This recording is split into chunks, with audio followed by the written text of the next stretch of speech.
Hello guys, देखिए railway group D का exam दिया है। अगर ये 4 जोन है, अगर इन 4 जोन से आप लोगों ने एग्ज़ाम दिया है तो आप लोगों को अगर इतने मार्क्स आ रहे हैं तो आप लोगों को जो तैयारी अभी से स्टार्ट कर देनी चाहिए पीईटी की, क्योंकि पीईटी का जब इसमें रिजल्ट आएगा और रिजल्ट से पीईटी में ज़्यादा दिन का समय नहीं मिलेगा। तो ये 4 जोन है जो इनकी आरटीआई भी आई है। आरटीआई से इनके अटेंडेंस के पता चला है कि कितने कितने जो कैंडिडेट है उपस्थित हुए। तो उस हिसाब से मैं आप लोगों को यहाँ पर जो है यहाँ पर शो कराने वाला हूँ। सबसे पहले देखिए कि अगर ईआर कोलकाता यानी कि ईस्टर्न रेलवे कोलकाता, वैकेंसी तो बहुत सारी। ईआर कोलकाता में 10,873 वैकेंसी। अब 2018 की देखें तो कितनी 2367 वैकेंसी थी 2018 में। इस बार कितनी है 10,873 वैकेंसी। और भाई 2367 वैकेंसी पे जो पिछली बार फार्म भरे गए थे ना, 11 लाख के आसपास फार्म भरे गए थे। कितने 2367 वैकेंसी पे, उस हिसाब से लगा सकते हो कि कितना ज़्यादा कंपटीशन था। 500 के आसपास का कंपटीशन था। और इस बार कितने 10.5 लाख फार्म भरे गए हैं। कितने पे 10,873 वैकेंसी पे। अगर इसका सीधा सीधा इसे डिवाइड करूं तो लगभग 98 के आसपास जो एक सीट पे कंपटीशन लड़ रहे थे। ये कौन सा कंपटीशन था? फार्म भरने का। इसका जो इसमें जो अटेंडेंस रही थी कितनी थी? लगभग 44 से 45% के आसपास अटेंडेंस इसमें रही थी। अगर अटेंडेंस जो परसेंटेज नहीं निकाल कर डायरेक्टली अगर मैं निकालता हूँ तो कितनी आएगी? लगभग वही आएगी ये लगभग आएगी 46 के आसपास। 44 से 46 के आसपास ये अटेंडेंस आएगी। आप लोगों को पता लग गया कि कितना कम कंपटीशन है। उसके बाद में अगर भुवनेश्वर की बात करें, भुवनेश्वर में कितनी 2555 वैकेंसी जो इस बार है, और 2018 में 1532 वैकेंसी थी। अब आप लोग ये सोच रहे होंगे कि इसमें वैकेंसी में इतना ज़्यादा फर्क नहीं है। भाई 2555 है, 1532 थी, लगभग 1000 का तो फर्क है ही।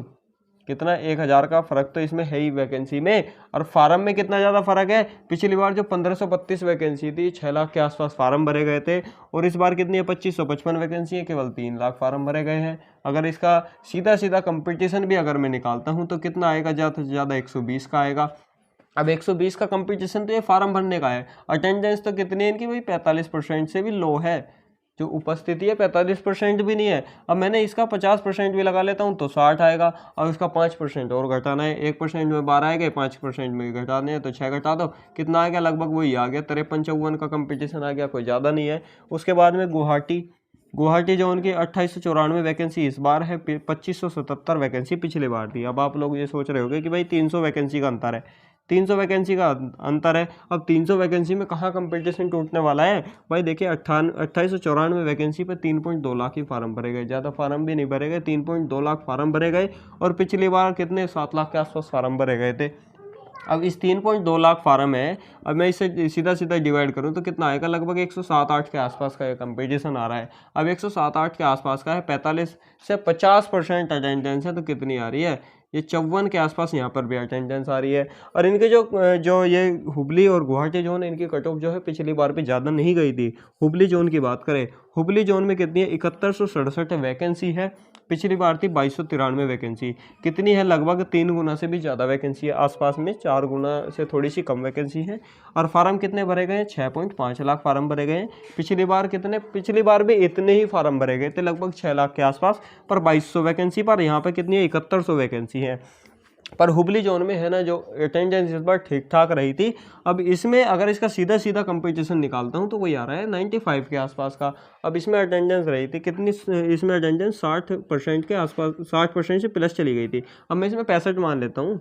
65% इसमें अटेंडेंस अगर रही होगी, 70 भी मान लेंगे जब भी, कोई इसमें समस्या नहीं है, क्योंकि 7 निम 63, तो लगभग कितना आ रहे हैं? 63 कैंडिडेट आ रहे हैं एक सीट पे। अब आप लोग देखिएगा, पिछली बार की अगर इनकी कट ऑफ नहीं देखी है तो पिछले वो वीडियो मैंने अपलोड की हुई है, वो जाकर देख लेना। तो इसमें अब देखिए यहाँ पर 63 का कॉम्पिटिशन, यहाँ पर 55 या 54 का आ गया, यहाँ पर कितना आ गया? 54 का आ गया।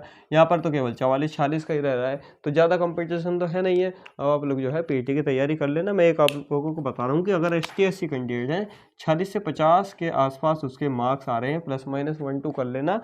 क्योंकि मैं पहले भी यही बताता आ रहा था, आरटीआई अब धीरे धीरे आ रही है सभी की, आरटीआई के अनुसार ये पता भी चल रहा है, और चेंजेस भी बहुत ज़्यादा देखने को मिले। 40 से 50 के बीच में अगर मार्क्स बन रहे हैं ST/SC कैंडिडेट के, भाई वो पीटी में अभी लग जाए। ओबीसी और ईडब्ल्यूएस कैंडिडेट है, इनमें 5-5 नंबर बढ़ा लेते हैं कि 55 के आसपास अगर मार्क्स बन रहे हैं, 55 से 57 के आसपास बन रहे हैं, तो वो पीईटी के लिए अभी से लग जाइए।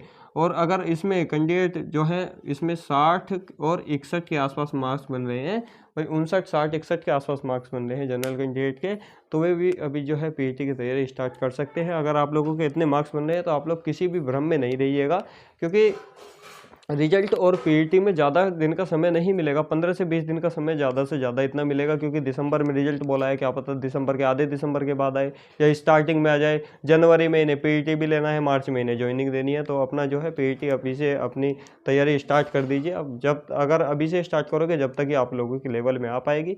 ठीक है, अब आप लोग जो है चैनल को सब्सक्राइब करके बेल नोटिफिकेशन ऑन कर लेना, जिस तरह की अपडेट है मैं हमेशा आप लोगों को देता रहूँ।